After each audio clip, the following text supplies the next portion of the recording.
Yeah, like you said, the best camera you have is the one you have on you, and you have to really make a concerted effort to like take that DSLR and most of them out. are water resistant now.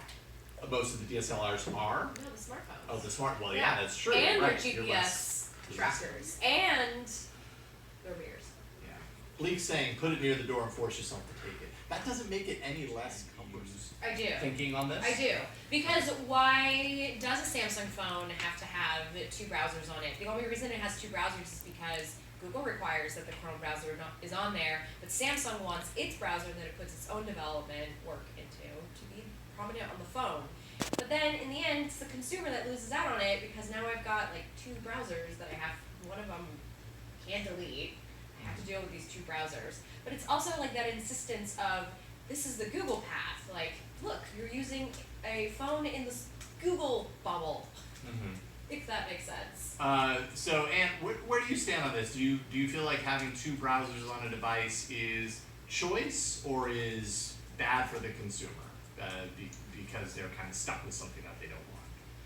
I don't like the idea of Google forcing. The Mi A2 Lite is a 5.84-inch 19:9 aspect ratio 1080p LCD display running Snapdragon 625, 12 and 15 megapixel dual cameras. So a little less. 5 megapixel selfie camera. There's your 5 megapixel selfie camera, but with a bigger battery, 4,000 milliamp, micro USB, up to 64 gig of storage, and up to 4 gig of RAM. So this is a light version, despite the bigger battery.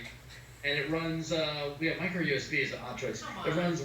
It's going to be available for 179 to 229 euros. First in Spain, and then out to 40 different countries. So Spain, if you're watching, get on board this. On delay.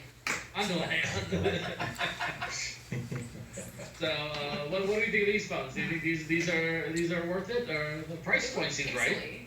Yeah, I mean these are definitely low mid, I'd say, and mid's a lot. Sure. Yeah, I would love to play around with these. I would love to find a contact with Xiaomi because I feel like we talk about their phones all the time. Which I just did. Hold it. Come on. Keep going. Hold it. Oh man. Sorry. Keep going, Jason. Hold it. Sorry.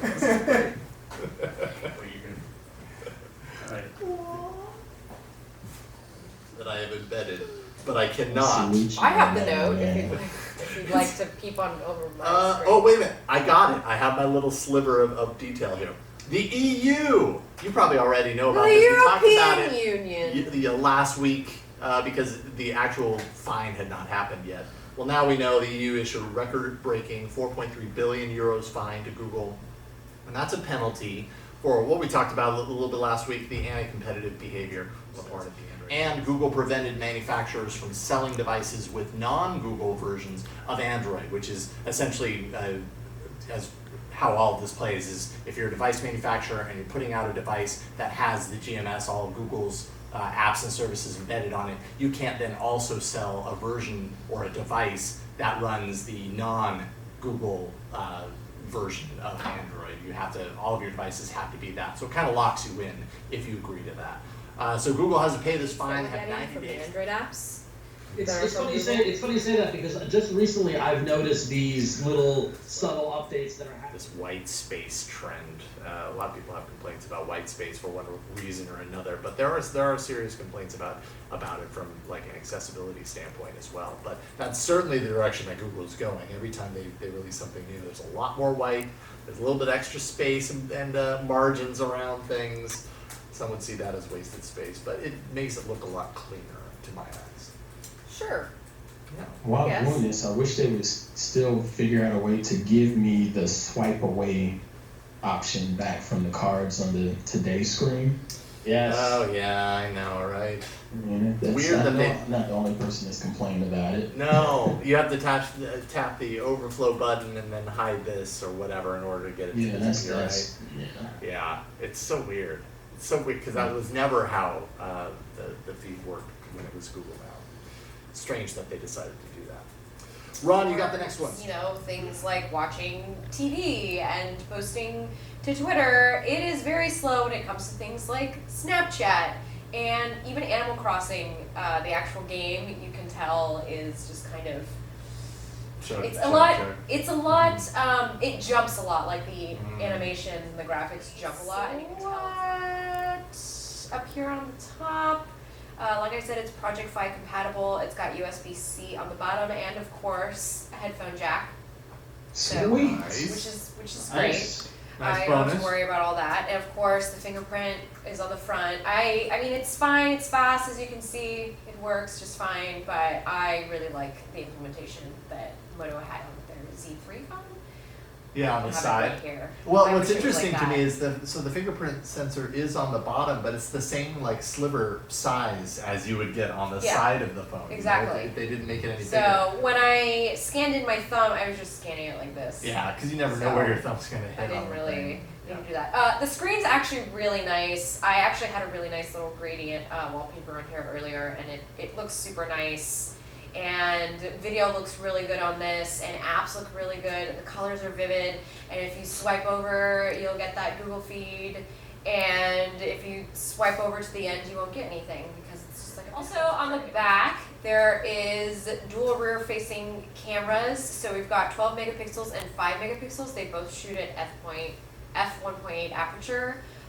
Also an 8 megapixel front-facing camera, which the camera's like fine. I brought a couple portrait shots for show and tell, just to kind of show. But before we go into those, sorry Victor. Before we go into those, let me actually show you the camera interface. So, hello, Yeah, you're this upside looks- down. Okay. Looks familiar. Yes, so we've got Google Lens button right here if you need it. We've got the portrait mode button right here if you need it. This is just regular photo, and then when you swipe over here, I got all these tooltips. I get it. You're onboarding me. And then over here we have photo modes like portrait, text. So it's not too bad, but you can tell. Like, look how kind of the white looks sort of faded. So the thing about Motorola phones, I've been testing these for years, and there's something about the Motorola camera on their sort of lower end and mid-range phones. Like, they all have this sort of faded out wispiness about them that it just doesn't feel alive. It just doesn't feel alive. It's 3,000 milliamp Turbo power. battery, and since it's turbo power, that means it's proprietary. So it only works with the cord that comes in the box to get that speed. Right, to get up to that speed Same. for sure. 3,000 milliamps with the kind of lesser the Snapdragon. What was it? 427. 427. So Yeah. it's probably going to give you a better battery, life. Those combined.